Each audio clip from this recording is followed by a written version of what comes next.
Hello, यह video the Hindu में प्रकाशित एक एडिटोरियल पर आधारित है। इस एडिटोरियल में ये कुछ बिंदु उठाए गए हैं कि भारत जो चाइना को पीछे छोड़ते हुए विश्व में सबसे अधिक जनसंख्या वाला देश बन जाएगा 2023 के मध्य में। क्या ये भारत के लिए एक जननांकीय लाभांश होगा, डेमोग्राफिक डिविडेंड होगा, या उसके लिए डिजास्टर होगा, विपत्ति होगी? भारत के लिए रिसोर्स होगा, ये संसाधन, या उसके लिए एक बर्डन होगा? ये बिंदु उठाए गए हैं। और कोई भी देश में वहाँ की जो जनसंख्या है वहाँ के लिए एक संसाधन है या बोझ है, लाभांश है या एक विपत्ति है।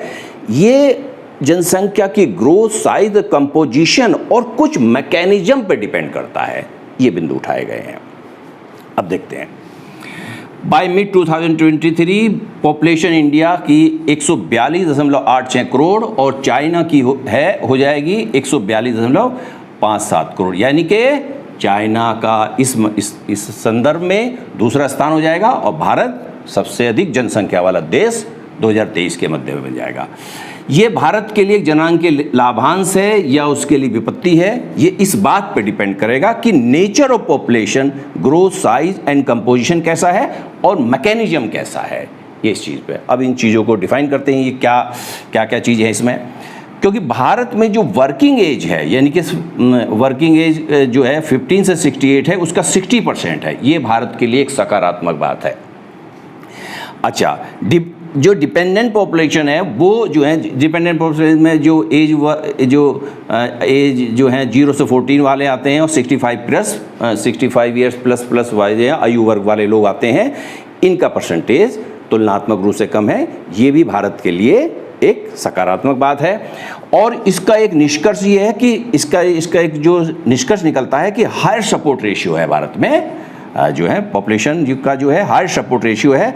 और इसका इम्पैक्ट क्या, इसका प्रभाव क्या पड़ेगा? Lesser disease, disability and caring burden, यानी कि कम बीमारी जो है, अक्षमता लोगों में, और देखभाल का जो है, जो देखभाल की जो बोझ है, एक भार है, वो भी कम हो जाता है। क्योंकि वर्किंग एज जो यूथ है उसका परसेंटेज बहुत ज़्यादा है। यूरोप वगैरह में हमने देखा है कि वहाँ पे जो है सीनियर सिटीजन्स का जो है परसेंटेज जो है वो काफ़ी बढ़ता जा रहा है, लेकिन भारत में ऐसी स्थिति नहीं है। अधिक जनसंख्या होने के कारण भारत एक बाजार है, बड़ा बाजार है, प्रोडक्शन और कंजम्पशन दोनों के लिए, उत्पादन और उपभोग दोनों के संदर्भ में।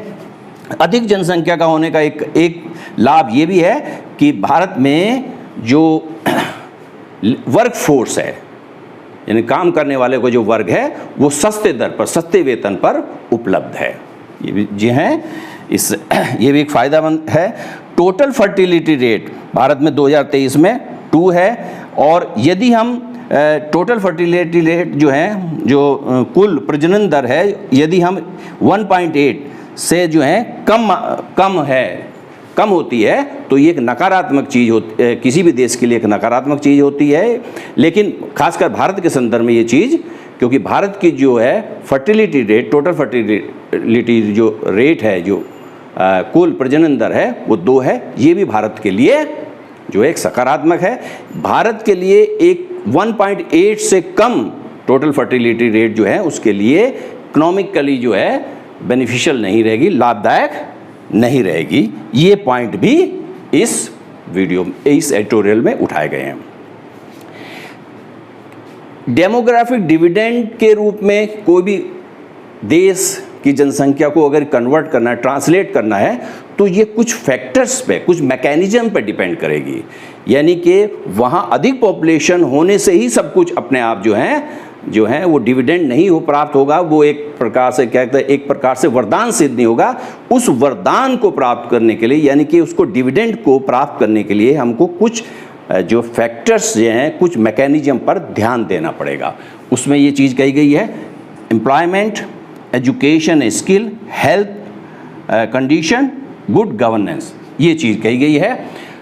4 की मैकेनिज्म, यानी कि यदि हम जनसंख्या को एक लाभांश के रूप में, एक डिविडेंड के रूप में कन्वर्ट करना चाह रहे हैं, ट्रांसलेट करना चाह रहे हैं, तो हमको जो है एम्प्लॉयमेंट क्रिएट करना पड़ेगा। और ये जो ऐसा एम्प्लॉयमेंट करना पड़ेगा जो सफिशिएंट हो, क्वालिटी जॉब हो। गुणवत्ता वाला जो है एम्प्लॉयमेंट हो। दूसरा बात एजुकेशन एंड स्किल और हेल्थ एंड कंडीशन, इसके क्या फ़ायदा होंगे? अच्छी शिक्षा या स्किल कौशल के कारण जो है बेटर प्रोडक्टिविटी हो जाएगी, जो है बेटर जो है प्रोडक्टिविटी होगी, उत्पादकता का जो है अच्छा स्तर होगा। रिड्यूस एक्सेसिव पब्लिक स्पेंडिंग, जो अत्यधिक जो लोक व्यय है या सार्वजनिक व्यय है उसमें भी कमी आएगी। और help in greater capital creation, जो है ये एक पूंजी निर्माण में भी सहायक होगी यदि हम एजुकेशन और स्किल तथा हेल्थ कंडीशन पर ध्यान देते हैं। तो इसका बेटर प्रोडक्टिविटी, पब्लिक स्पेंडिंग कम होगी और कैपिटल फॉर्मेशन होगा, ये इसका फ़ायदा होगा।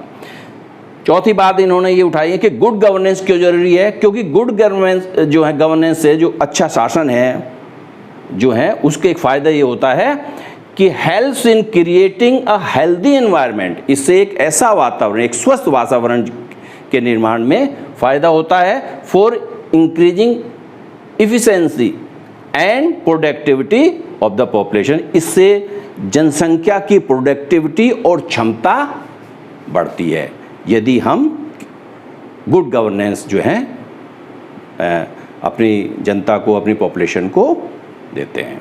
ओके।